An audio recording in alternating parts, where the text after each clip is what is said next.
I think we need religion. And I don't mean like specific one, really, other than Hinduism, because it's the greatest. But I don't think we need a specific one, but I think we need something that like guides us, because what happens when we aren't guided by our main thing? We are guided by other people's purpose, and that seems dangerous.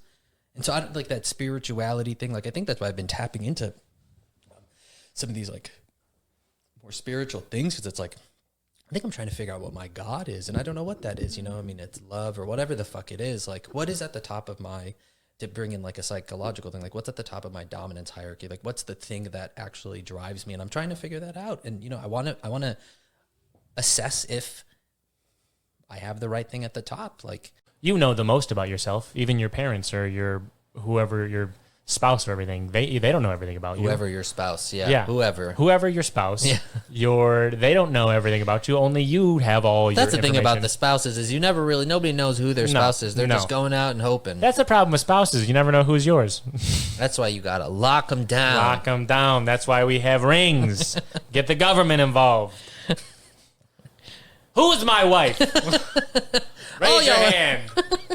I can't see you. My eyes are closed. Down in front. My eyes are closed. Tap me on the shoulder. The other shoulder. The other shoulder. God damn That's it. my knee. Oh, she seems not that smart. Why is she touching your knees? We always argue. I say, touch me on the shoulder, not my knee. Not my knee. That's got to be my wife. She always gets it wrong. Oh, that's cute. You guys have a little thing. That's how you know. Because I'm sure when you're out there clean shaven, there's these fucking sneaky spouses who married a person who was like lesser, and they thought they'd be fine, and then you walk in with your clean face, and they're all touching your shoulder trying to get you to think it's the wife, but no, the wife knows it's the wife knee. knows, and I say shoulder, I'm talking about my knee. Wow, that's good. Yeah.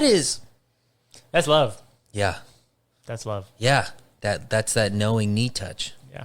Like, I have American Barbarian tattooed across my shoulders in Italian to represent me, because I'm an Italian American, and I identify as a barbarian because who are the barbarians? Well, the Germans, the tribes that Rome wanted to conquer, that came in and said, I want to own your land. I want to take your sons so you won't fight me later, but you're barbarians. Okay, that doesn't sound like we're the ones that are monsters here, right? So it's sometimes when people are called barbarians, I'm trying to think like that's probably the nicer people. Right. Columbus got to kill these people. They were savages, right? They were naked and living on a beautiful place with fruit and stuff. Like doesn't that sound like Adam and Eve? Isn't that how God fucking intended it? Man, I definitely don't fuck with Batman anymore. You don't? No. What? Are you kidding? As a black man? Hell no. I'm supposed to let this rich white dude, this rich billionaire white boy is upset that his mom and dad got murdered because they was in the hood, in the alleys, and they are known to be rich billionaires in the Gotham slums. First of all, you shouldn't be there because this is not smart. Yeah. Second of all, don't take no shortcuts. Why the fuck are you taking shortcuts? You're a billionaire. Yep. Take your helicopter. Right? You take your helicopter. You teleport. Okay? And then third of all, like, this kid was so broken and he had so much power and influence as a young white male that he was able to go off and say, fuck school. He had a person working for him, a human working for him that he was in charge of, and he could fire at any time. And then he just got to go off and just play a criminal, knowing at any time, he could just buy his way out of a situation. You know what I mean? Going to other cultures and taking from other cultures, taking their fighting styles and their secrets and their techniques to become this ultra proud boy in Gotham City to beat up and break motherfuckers' arms trying to sell an 8-ball. You know what I'm saying? Like, just trying to put some food on the table. Yeah. I always tell like kids that I work with, when I'm trying to, work with them on emotions and feeling it and knowing what they're feeling and putting words to it and then embodying it. Like, I always use the analogy of like, we're like soda bottles. Like, if you push everything down and let it build up, the next time you get shaken up, you're going to explode at some point. And who's that going to help? Nobody. So we have to find ways to like slowly release it. Like, what are your release valves? Okay, let's do those. And also, you know, like anger is a we need it. It's an important emotion that can often lead us, if we learn how to stay with it in a healthy way, to other things. Sometimes sadness, you know, oftentimes sadness lives below anger. And then, you know, to move through your sadness, and like that is healing. That's also healing. Be kind to people, and that's it. Help where you can. If you see hate, say something and stand there and look at the person. Because honestly, when you look at the person, they'll, all right, I'll leave. Just looking at them. Like, stop. I see you doing that. I see you doing Think hate. of it as like that toddler that you hate. And everyone has that toddler that you hate. Fucking Preston. Don't grab those cookies, Preston.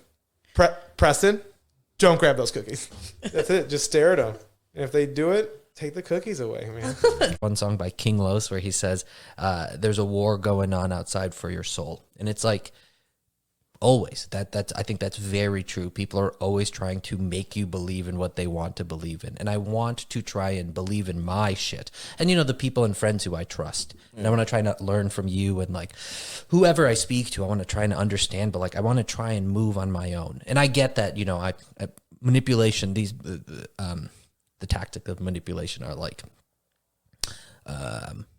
they're amazing. And, like, you're not even going to know you're being manipulated with commercials and all this other shit. But I want to try and like catch those things. I want to try and understand that. So I'm not just like moving on the whims of other people solely for like, I don't want to become a soldier in an army for a cause that I don't believe in. Cause I'm gonna be doing shit that doesn't even make sense. Yeah. Like, and I want to try and fucking figure that out. And yeah, right now, so talking about some of that like political stuff, I'm kind of in this, like, I gotta kind of step away from this because I feel like you're trying to make me march in a weird direction and I don't like it. What would you do with that wherewithal, that awareness? I don't know. You went to sport clips to watch sports while you got a haircut and she turned you around. Yeah, I wasn't watching sports. No sports for you. No. I went there for the cut, which is sad. Yeah, if you're going to go for any of the two things, you go for sports. You go for sports. Yeah. I've always thought when I'm sitting in a Buffalo Wild Wings, you know, it'd be fucking great right now getting a haircut. You are maybe the only person that thinks that. I really could use some like strange woman's hands in my hair right now, dude. Blowing like the blow dryer that's like just like a little too hot on like parts like as my and she says, "Is that too hot?" And you're like, "It's fine."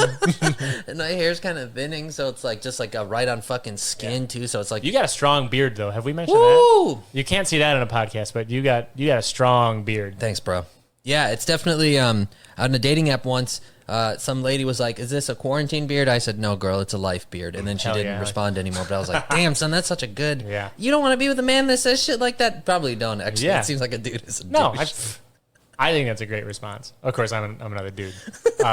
And so, like, if I'm not going to make my parents my gods, I'm definitely not going to make some stupid fucking corporation. I'm not going to make Wheat Thins my god, dude. I don't even really like them that much. You put a little bit of cheese on a Wheat Thin, though. Yeah. Ooh. Like, so, what the fuck? This episode's sponsored by Wheat Thins.